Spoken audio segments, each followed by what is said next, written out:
Hello, my name is Mariella and I am from Holistic Healthy Living.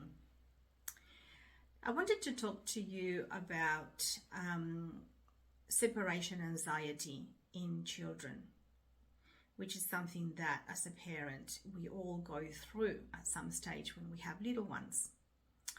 Now, this little chat came about because I had put a post on my Facebook page asking for help from educators about what things they're finding issues with regards to children's emotions and feelings. Because I'm putting together a program or a workshop, I'm not quite sure yet how it will look like. And I wanted to know what is the need out there. What are educators needing support with?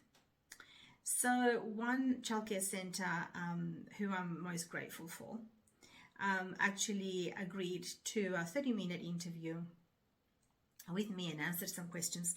And one of the main things that emerged was that they were having trouble with separation anxiety from children.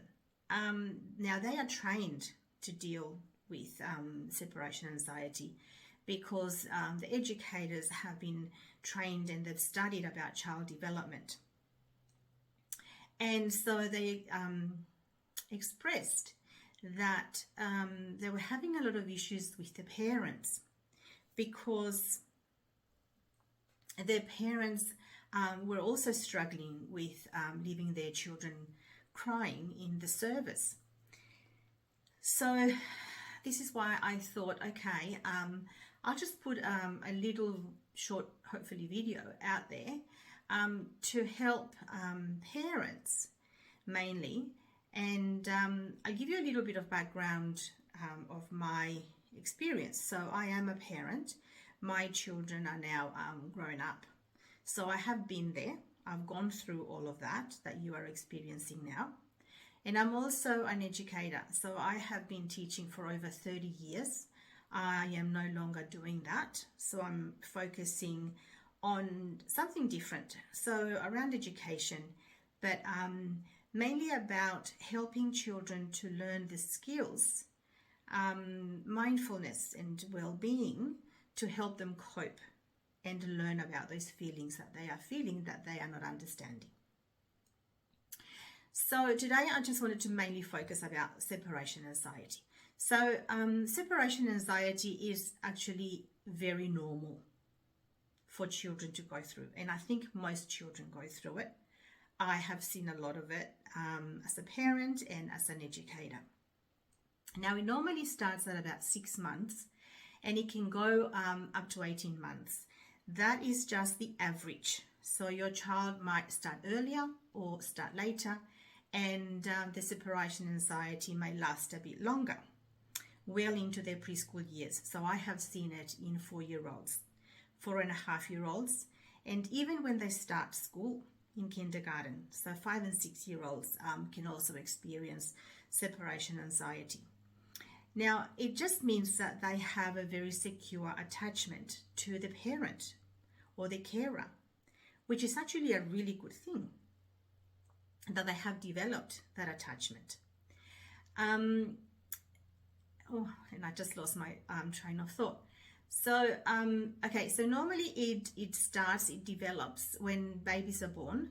They don't have object permanence. So object permanence is in a baby, if you want to try it out, if you've got a really young baby, is out of sight, out of mind. You might be able to hear my dogs, so I apologize for that. So out of sight, out of mind. So when you walk out the room to the baby, to your child, you stop existing. You don't exist anymore. Okay? That's when we start playing games like peekaboo. And if you cover yourself up, the child will just look around and go, okay, what happened? You know, you've disappeared. But when they get a little bit older and they develop their object permanence, they look behind, they try and find you behind, that material or whatever barrier you're hiding behind, because they are developing object permanence, which means you do exist. And just because you're hiding or you walked out the door doesn't mean that you stopped being there and existing. So once the children develop that object permanence is when they become really attached to the carer or the parents that they are with all the time, which is what should happen. So that's quite normal. So if your child has never been separated from you before, and all of a sudden you want to take your child because you need to go back to work, or you want the child to start going part-time to a service so that they can start socializing, then you'll find that all of a sudden, when you drop off your child at preschool or childcare, that they will cling on and they will grab on and they will start to cry and they will not want to stay there. So that is actually quite normal. Now, it also affects the parents, because as a parent, you don't want your child to cry and be so stressed out when you're leaving them in a place where you know that they'll be looked after and they will be safe and they will be okay. So all those feelings that you are feeling inside, which are quite normal, the stress and the anxiety that you're feeling, your child is feeling it too. And as a parent, we make it worse when we hide, when we, the staff, the educators tell us, just leave, just say goodbye. Even if they cry, we'll take them off you, and you just need to go. And the parents, as a parent, you tend to go, I'm just going to hide and I'm just going to watch what happens and see if my child really is okay. Well, we are actually not doing a service to our child and them settling into the service and forming those bonds with the educators that are in the service. So the best thing, which I'm sure that you've been told if you are in that situation, is just go and call us back in about half an hour, because that's what I used to tell my parents. Just call us back in about half an hour and we'll give you an update of how your child is feeling. And now, as an educator, I used to tell my parents, I will not put up with a child that cries for 6 hours or over 6 hours if it's a long day care centre.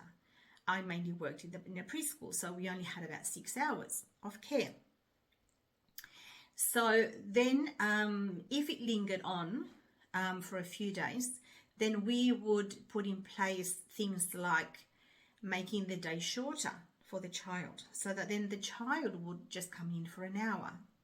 And then we would extend it as time went by, and as the child was getting used to new friends, the preschool or the service, making bonds and getting to know the educators. So that's another thing that you can talk about with the educators if your child seems to not be settling in for a very long time, is to ask if that is a possibility. You have to be persistent. Don't just take your child out of the service, because the message that the child is receiving is, if I cry long enough, Mum will take me out and I won't have to come back anymore. And that makes it really hard when they get to kindergarten, because I have seen it happen. The parents, it's too painful for them, which is quite normal. And they take the child out of the service, and then they find that it is a lot harder once they get to kindergarten. Now, usually the child settles down really quickly, and the educators will tell you that. Your child has settled down really quickly, and they send you photos. Back in the day, we didn't have cameras and we didn't take photos of the children. But now we've got, all these programs and apps that we can communicate with our families about what is happening. And so they will send you photos of your child engaging in activities and playing with other children to calm you down. But some parents find that really difficult, and they either don't believe it, or make it harder for the whole process to happen. So my recommendation from my experience is, as hard as it gets, you need to leave. Sometimes you can ask, can I just stay a little bit if you've got time? Can I have a little play with my child at an activity and settle my child down before I go? Even if you do that, you'll find that when it's time to go, they'll still cling on and cry, but you spent that time in the space, and so they will get the message that it is a safe place to be.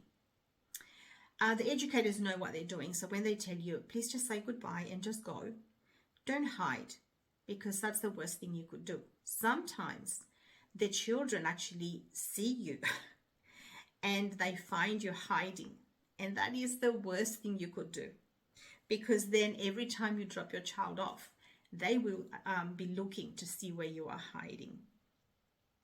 So this is quite a normal process. There are things that you can do and put into place, such as giving your child shorter hours, shorter time in the service.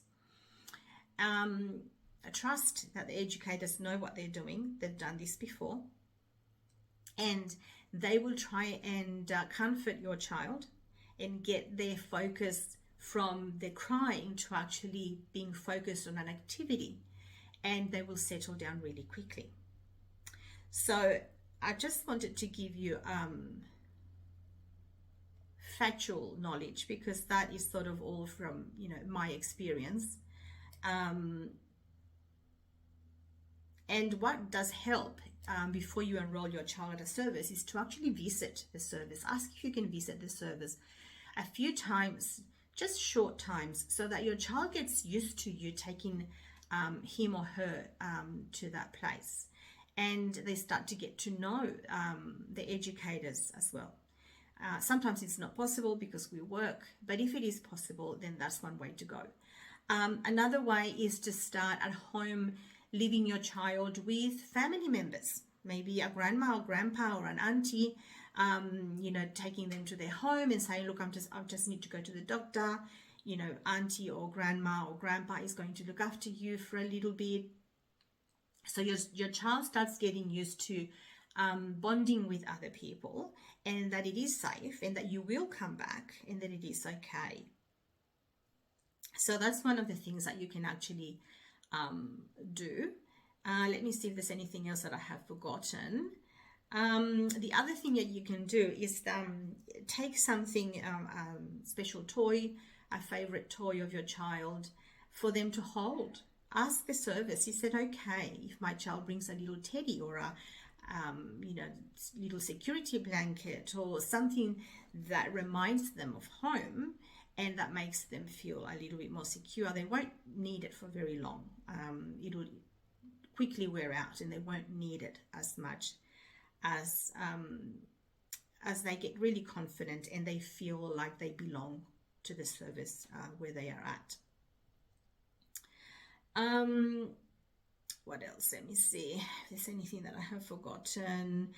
Tell your child when you are leaving that you love them and that you will come back, and that you look forward to knowing what things they played with, and make sure that when you come back you do ask the educators what things did they do today, and then follow it up at home. Talk to them about did you do a painting today? Did you build with the blocks? Were you outside? Did you do some climbing? What did you eat for lunch if it's a long daycare center?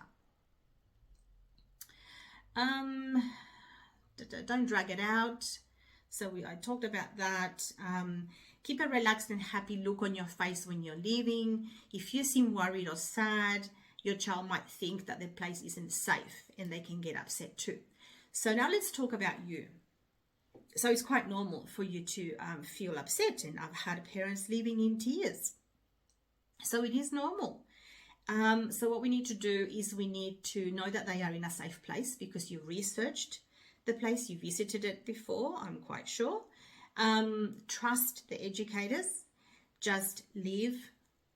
Take up 2-3 big deep breaths to calm your nervous system down. Give yourself the love and the care that you need So you're not just your child, but you need the love and the care and understanding as well. Be gentle with yourself. Tell yourself it's okay. This is not permanent. Once my child gets comfortable and makes bonds with the staff, the educators, this is going to stop. This is a normal process, and I am okay, and my child is okay. And always know that you can make that phone call to find out how your child is doing. So a lot of the time, it just takes patience on you, and for you to be strong and know that what you are doing is the right thing. Give yourself love and care as well. So remember, big breaths, relax the nervous system, call back the childcare or the servers, find out how your child is doing. And you know what? A lot of the time you'll find that when you come and pick them up, they don't want to go home. You'll have trouble taking them away. I have seen that a lot. So if you've got any other questions that I may be able to help you with, send me a message, and I might make another video with any questions that you may have. Thank you for watching. It was a little bit long, but I'm quite passionate about children's education, well-being, and mindfulness, and sometimes we forget about the parents. So this video is for you as much as it is for the children. So I would love if you like this video, give me a thumbs up, a share, a subscribe, so that as many people that need to see this video get to actually see it. All right.